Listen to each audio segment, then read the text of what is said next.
হচ্ছে। ওই দেখুন কিসের মধ্যে, ওখানে মনে হচ্ছে ক্লাউড আছে, ক্লাউডের মধ্যে ঢুকে যাচ্ছে। অপূর্ব অপূর্ব। আমি ভেবেছিলাম যে ওটি পাহাড়ের পেছনে চলে যাবে, কিন্তু এটি ধীরে ধীরে মেঘ করে আছে, তাই এরকম ডিসপারশন অফ লাইটটা একটু অন্যরকম এসছে মেঘের জন্য। নাহলে এটা আরও সুন্দর হতো, লাল আভা আরও ছড়িয়ে যেত। সাঁচির এরকম একটা সানসেট পয়েন্ট আছে, এটা ডেভেলপ করলে লোকে দেখতে আসবে সন্ধেবেলা। অপূর্ব দৃশ্য, না দেখলে বোঝা যায় না। আমি তো অনেক জায়গায় ঘুরলাম, পৃথিবীর এর ঠিক উল্টো দিকে ক্যালিফোর্নিয়া থেকে জাস্ট এসেছি।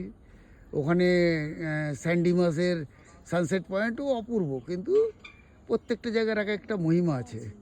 এই যে সানটা ডুবে যাচ্ছে, এইটা দেখুন, মানে আস্তে আস্তে আস্তে আস্তে ডুবে যাচ্ছে। ডুবে যাচ্ছে মানে মেঘের আড়ালে চলে যাচ্ছে। বা ওইদিকে আমি জানি না, অত দূর তো পাহাড় আমার তো দৃশ্যমান নয়। এই দেখুন কিভাবে ডুবছে, দেখুন একদম ডুবে যাচ্ছে। এই যে নিচে ভগ্ন স্তূপ, তাদের আত্মারা রয়েছে, আজও তপস্যা করছে। এই পশ্চিম দিকে ডুবে যাচ্ছে, সূর্য অস্ত যাচ্ছে। দেখুন কিভাবে অস্ত যাচ্ছে, ঠিক ধীরে ধীরে ধীরে ধীরে চলে যাচ্ছে।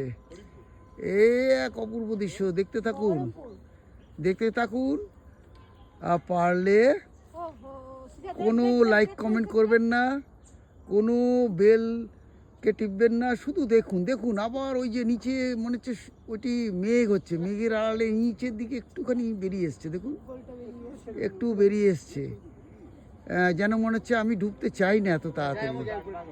এই এত এত মানুষ তাকিয়ে আছে আমার দিকেই, আমি আড়ালে যেতে চাই না। দেখুন আড়ালে গেছে, কিন্তু তাকে এখনও দেখা যাচ্ছে।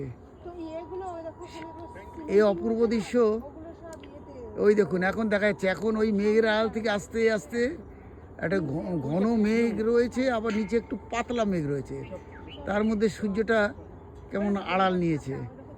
ওটি পাহাড়ের পেছনে যাবে, কিন্তু টাইম আছে, টাইম লাগবে। হয়তো আবার দৃশ্যমান হতে পারে, জানি না ওই দিকটা কতটা আছে। এখনও রয়েছে, এখনও দেখা যাচ্ছে। অপূর্ব অপূর্ব, বাহ, ফ্যান্টাস্টিক। ওই চলেছে, দেখুন আকাশটা কেমন লালে লাল হয়ে গেছে। এখনও সূর্যটা ওইভাবে মনে হচ্ছে যেতে চাইছে না, ও পাহাড়ের আড়ালে যাবে।